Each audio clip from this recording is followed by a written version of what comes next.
প্রথমবারের মতো ভিন্ন ফরম্যাটে আয়োজিত হতে যাচ্ছে 2025 ফিফা ক্লাব বিশ্বকাপ।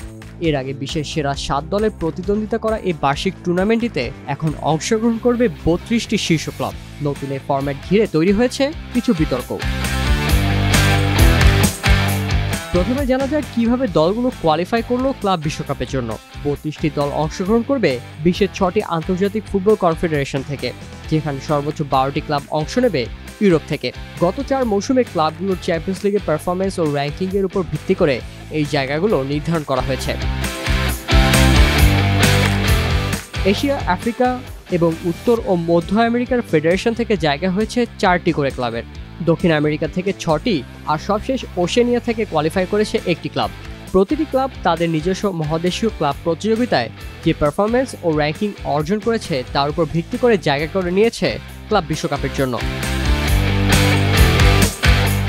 প্রতিযোগিতার একটি স্থান আয়োজক দেশের জন্য বরাদ্দ ছিল, আর সেই স্থানে জায়গা করে নিয়েছে 2024 MLS সাপোর্টার্স শিল্ড জয়ী লিওনেল মেসির ইন্টার মায়ামি।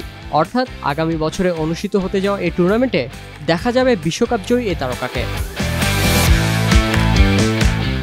7 থেকে 32 দলে উন্নীত হওয়া এই টুর্নামেন্টে ফরম্যাটে এসেছে ভিন্নতা। আন্তর্জাতিক পুরুষ ও নারী বিশ্বকাপের মতোই চলবে ক্লাব বিশ্বকাপও, যেখানে এক গ্রুপে 4 দল করে মোট 8 গ্রুপে ভাগ করা হবে ক্লাবগুলোকে। রাউন্ড রবিন পদ্ধতিতে একবার করে একে অপরের মুখোমুখি হবে দলগুলো। এরপর প্রতিটি গ্রুপের শীর্ষ 2 দল যাবে নকআউট পর্বে। তবে আন্তর্জাতিক বিশ্বকাপের মতো ক্লাব বিশ্বকাপে হবে না তৃতীয় স্থান নির্ধারণী ম্যাচ। আর ফরম্যাটের এই সম্প্রসারণ ও টুর্নামেন্টের সূচি নির্ধারণ নিয়ে ফিফার বিরুদ্ধে আইনি ব্যবস্থা নিয়েছে বৈশ্বিক খেলোয়াড়দের ইউনিয়ন ফিফপ্রো ও শীর্ষ ইউরোপীয় লিগগুলো।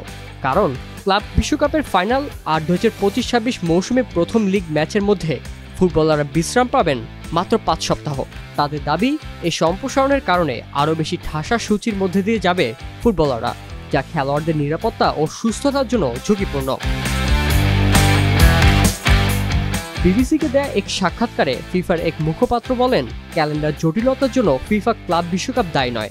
এটি একটি টুর্নামেন্ট যা প্রতি 4 বছরে একবার অনুষ্ঠিত হয়, আর প্রতি মৌসুমে কেবলমাত্র অল্প কিছু ম্যাচই ফিফা আয়োজন করে থাকে।